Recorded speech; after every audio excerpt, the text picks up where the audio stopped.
Bom dia, amigos. Terça-feira, dia 17 de setembro de 2019, 5 horas de la matina. Finalmente chegou o dia da eleição em Israel. Agora são 5 no Brasil, deve ser 11 horas, se não me engano, 11 horas, horário de Jerusalém. As eleições, então, estão em andamento. Bem, em abril, é preciso esclarecer, alguém perguntou esses dias no canal, mas, já não teve eleições em Israel? Sim. Em abril, Netanyahu saiu vencedor das eleições. Ganhou, mas não levou. Não levou porque, para formar um gabinete, precisaria ter 50% mais um do Knesset, ou seja, o parlamento de Israel, 50% mais um. Isso significava 61 cadeiras. Para governar, Benjamin Netanyahu precisava do apoio de 61 parlamentares. São 120 o número de cadeiras, 50% daria 60 mais 1. Netanyahu teve esse apoio durante a campanha, mas depois que venceu as eleições, depois que o partido de Netanyahu, o partido de direita, Likud, venceu as eleições, aconteceu um revés.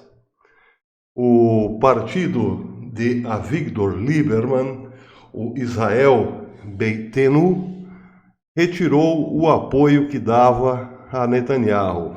Esse partido tinha 4 cadeiras no Knesset.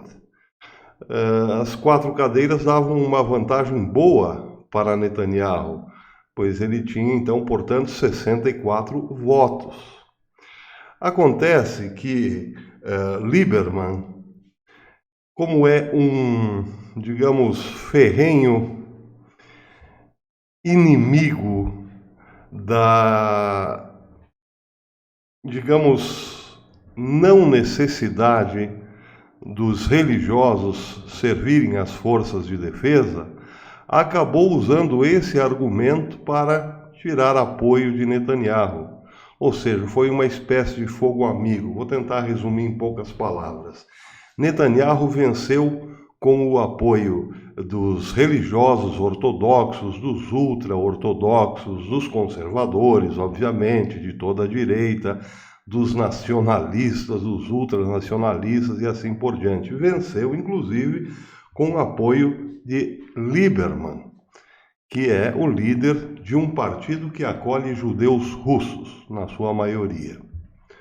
Pois bem, Lieberman se opôs a Netanyahu porque pedia, para apoiar Netanyahu, pedia que Netanyahu impusesse uma lei que obrigasse os ortodoxos, os judeus ortodoxos, a servirem nas forças armadas, a servirem o exército, como dizemos aqui.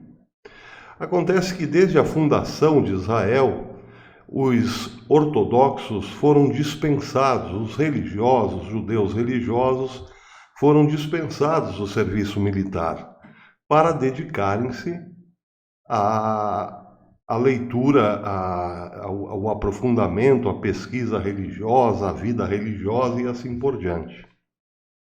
Isso desde a fundação do Estado moderno de Israel. Netanyahu sempre respeitou, mas como Netanyahu é um político que em época de campanha tenta agradar gregos e troianos, tentou agradar Lieberman com essa promessa: não, se eu vencer, vamos rever esta lei que isenta os religiosos de servirem às forças de defesa. Tá bem, disse Lieberman. Vencendo Netanyahu, não se tocou mais no assunto. E aí começou a briga. Lieberman queria porque queria que o Knesset votasse o fim dessa lei, exigindo a obrigatoriedade do serviço militar para todo o israelense, sem exceção. Não houve acordo, Lieberman retirou o seu apoio E o Likud, o partido de Netanyahu, ou melhor, Netanyahu, perdeu o apoio de 4 parlamentares, ficou apenas com 50% e não conseguiu formar o seu gabinete. Bem, naquele momento, Netanyahu tinha 2 opções: ou indicar outro a tomar o seu lugar, do próprio partido, evidentemente, haveria uma nova negociação, os apoios poderiam retornar, ou então cancelar as eleições e pedir o mais breve possível novas eleições, pois foi o que fez. Netanyahu fez exatamente isso, dissolveu, ou melhor, se tornou um gabinete interino, esperando agora, 17 de setembro, para um novo pleito. A questão é que, daqui para frente, o problema retornará. Como formar um gabinete, como formar maioria no Knesset para efetivar o seu gabinete. Tem o problema, o velho problema com Lieberman continua e está numa disputa acirrada com o partido de centro, o Partido Azul e Branco. De centro. Nós aqui no Brasil, quando se fala de centro, ficamos todos com a pulga atrás da orelha, não sem motivo, evidentemente.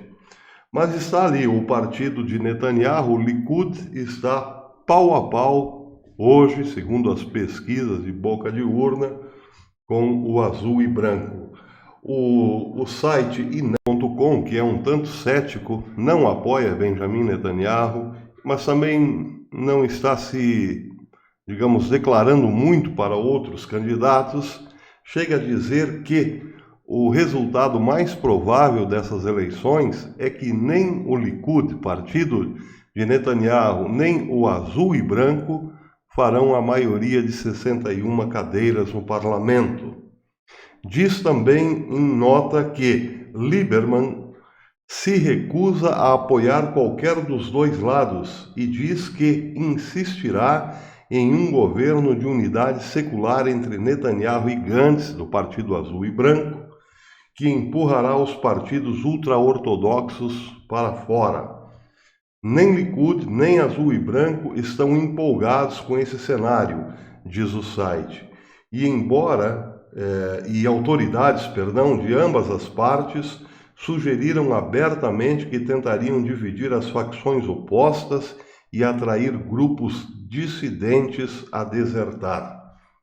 Termina dizendo que o líder da principal facção árabe no parlamento, Ayman Odeh, apresentou a ideia de apoiar Gantz, mas diz que dependerá da posição de Gantz em várias questões importantes, incluindo suas políticas em relação aos palestinos.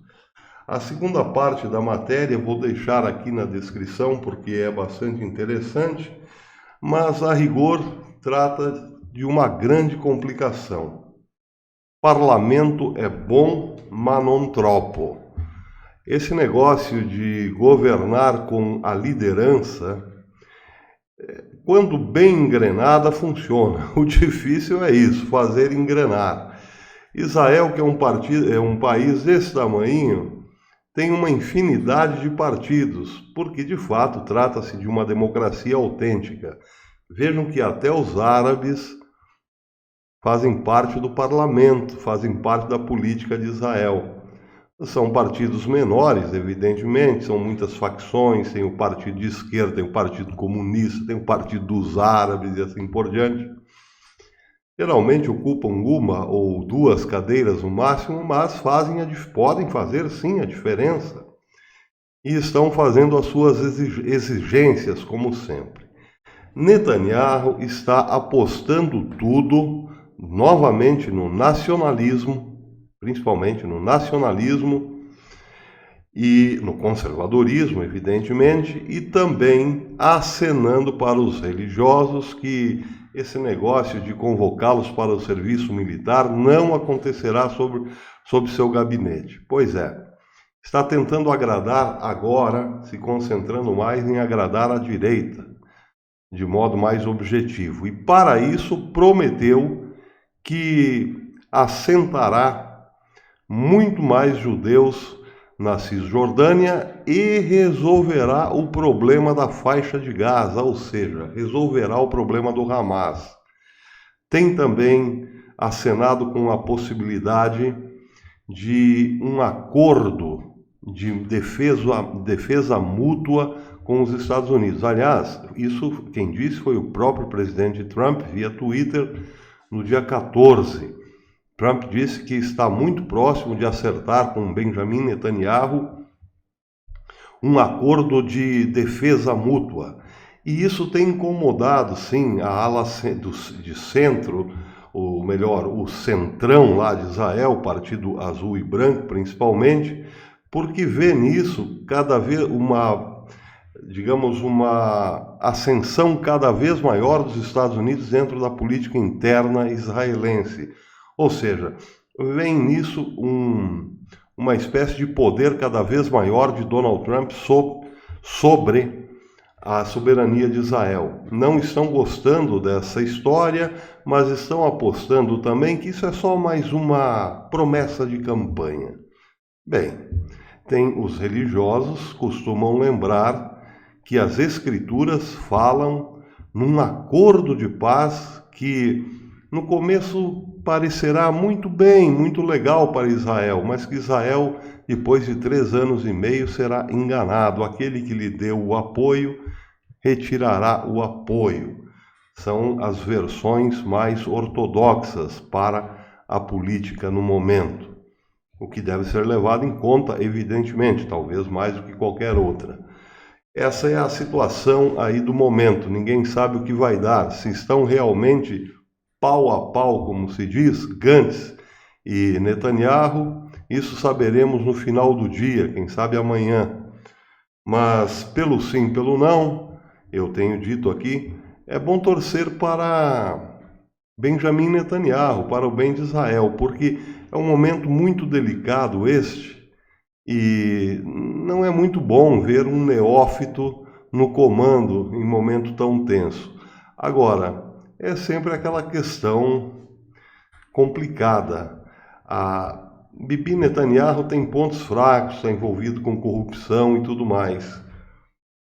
E tem dado demonstrações ultimamente de dependência, de muita dependência de Donald Trump, principalmente no que diz respeito às questões de paz, de segurança e tudo mais.